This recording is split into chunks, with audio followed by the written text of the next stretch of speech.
सासू माँ, दूसरा पोता क्यों नहीं? क्या बात है जिया, सारे रिपोर्ट तो सही है तुम्हारे और बच्चा भी एकदम ठीक है।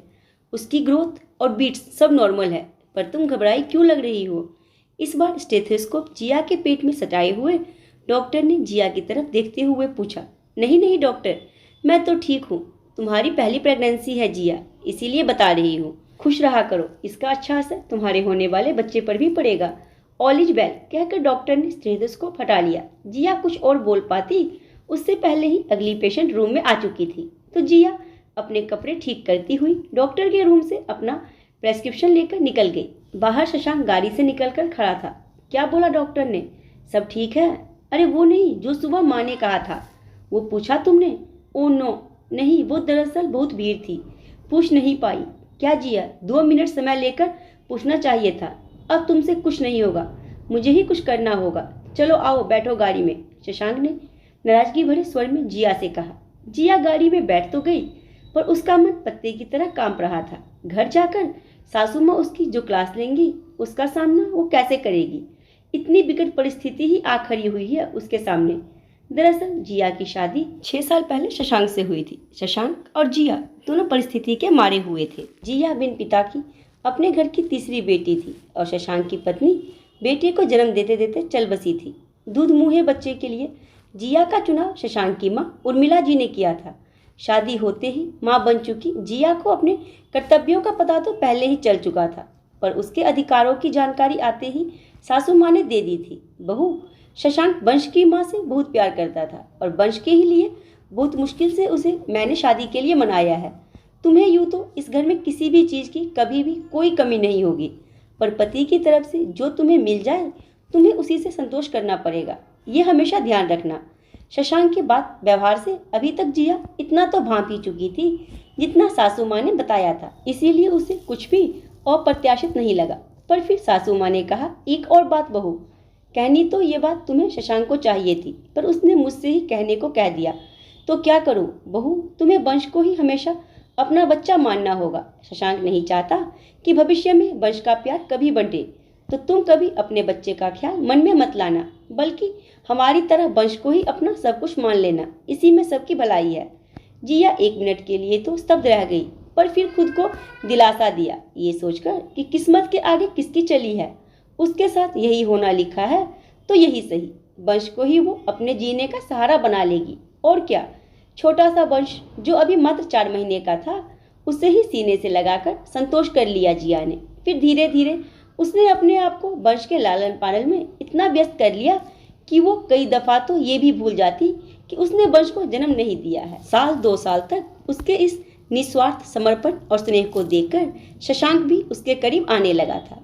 उससे प्यार तो नहीं, उसकी भरपूर इज्जत जरूर करने लगा था। सासू माँ भी खुश थी कि बहू ने घर और बच्चे को मन से अपना लिया है। समय के साथ लाडले वंश की हर फरमाइश को पहली प्राथमिकता के साथ पूरा किया जाता, पर इस बार की इस मांग ने तो सबको सकते में डाल दिया था। मुझे साथ खेलने वाला भाई या बहन चाहिए।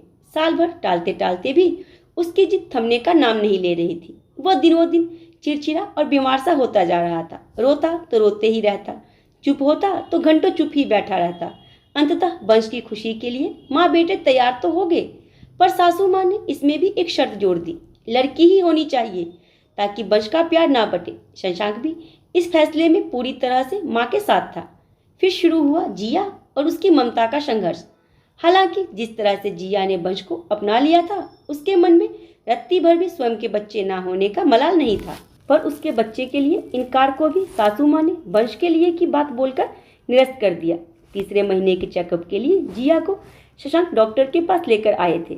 सासू माँ ने सिखाकर भेजा था और कहने को कहा था, जाते ही डॉक्टर के पैरों पर गिर जाना और कहना, मैडम बेटी ना चाहने वाले तो आपको हर रोज मिलते होंगे, पर मैं आपसे बस इतना जानना चाहती हूँ कि मेरे घर में लड़की ही है ना। पर ममता कहाँ कुछ बोल पाई। वैसे भी उसे पता था, बोलती भी तो डॉक्टर उसे कुछ नहीं बताती। पर लड़की है या लड़का है, ये कैसा प्रश्न था, और एक माँ कैसे ऐसा प्रश्न कर सकती है।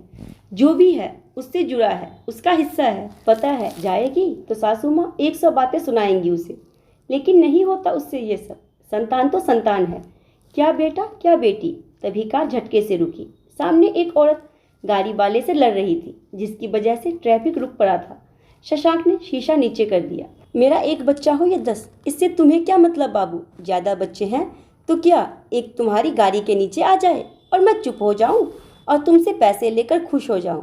सुन लो, मुझे सब बच्चे प्यारे हैं और बराबर प्यारे हैं। माँ हूँ इनकी, पेट में रखा है, दर्द झेला है, चैन खोया है, नींद गवाई है। वो औरत रोती हुई बोल रही थी।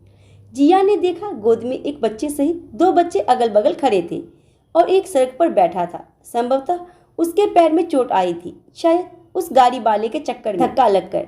अरे साहब दे रहे हैं ना पैसे, ले और मामला रफा दफा कर। जा इसे डॉक्टर से दिखाकर दवा ले और रास्ता खाली कर। लोग सलाह दे रहे थे। नहीं चाहिए मुझे पैसे, ये मेरे बच्चे को अस्पताल ले जाए और दवा दारू करवाकर उसे मेरे घर तक पहुंचाए। दुख तो कम नहीं कर सकते बच्चे का या मेरा, पर मदद तो कर सकते हैं ना। औरत अड़ गई थी। उस औरत की दृढ़ता के आगे अंततः उस कार वाले को झुकना ही पड़ा। अपने बड़े बच्चे को वहीं सड़क के किनारे फुटपाथ पर बिठाकर वो महिला अपनी गोद वाले और रोड पर बैठे चोटिल बच्चे को लेकर कार में बैठी। तब जाकर जाम छूटा। पता नहीं कहाँ कहाँ से आ जाते हैं नौटंकीबाज कहीं के। शशांक सारा कांड देखकर बड़बड़ाया, पर जिया की तो आंखें ही खुल गई। इतने सारे बच्चों की माँ जब अपने किसी एक बच्चे के लिए सारी दुनिया से लड़ सकती है, निरंतर चलायमान दुनिया को रोक सकती है, तो वो कितनी कमजोर माँ है। अब वो औरत से माँ बन चुकी है। ऐसे ही कमजोर रही तो कैसे चलेगी जिंदगी? सासू माँ, शशांक जी, मैं अपनी ममता के साथ कोई समझौता या सौदा नहीं करूँगी। ना किसी डॉक्टर से पूछूंगी, ना खुद सोचूंगी कि मेरी औलाद लड़की होगी या लड़का। जो भी होगा मेरा होगा, वंश का भाई या बहन होगा, पूरे परिवार का बच्चा होगा। मैं तो वंश के साथ खुश थी और पूरी जिंदगी खुश रह भी लेती। अब जो भी आएगा वो मेरी दूसरी संतान ही होगा, पर एक माँ के लिए उसका हर बच्चा बराबर होता है, चाहे पहला हो या 5वां। वंश को लगने वाली एक खरोच भी मैं नहीं बर्दाश्त कर सकती, तो इस होने वाले बच्चे को कैसे? नहीं, इतनी निष्ठुर नहीं बन सकती मैं। जब भगवान, प्रकृति, ममता, गर्व भेदभाव नहीं करती, तो मैं और आप क्यों? जो भी आएगा उसे वंश और मेरी तरह आप लोग भी खुशी खुशी अपनाएंगे, यही उम्मीद करती हूँ। चल बेटे वंश, तेरा होमवर्क करवा दूँ, फिर हम पार्क जाएंगे। घर पहुंचकर सासू माँ के कुछ बोलने से पहले ही जिया ने मन की सारी बातें पति और सास के सामने रख दी और एक गर्वित माँ की तरह एक हाथ से अपने बड़े बच्चे का हाथ पकड़कर और दूसरा हाथ अपने पेट पर अपने अजन्मे बच्चे पर फिराती मुस्कुराती अपने कमरे की ओर चल दी। शशांक और उर्मिला जी एक माँ की इस शक्ति और रूप को तो बस देखते ही रह गए। तो आज की कहानी के बारे में अपने मुझे जरूर दें, और अगर कहानी पसंद है तो लाइक, शेयर एंड सब्सक्राइब करना ना भूलें।